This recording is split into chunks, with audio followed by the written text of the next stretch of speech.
Бывший президент Грузии, председатель исполнительного комитета Национального совета реформ Украины Михаил Саакашвили рассказал о разговоре с бывшим главой ЦРУ и экс-главой Центрального командования США Дэвид Петрус по поводу освобождения Донецка.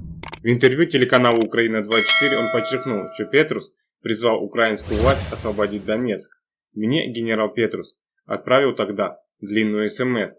Я был на севере штата Нью-Йорка на каком-то празднике. Он говорит А, Б, В, Г, Д. По пунктам расписано, чем сейчас хорошо момент захвата в Донецке.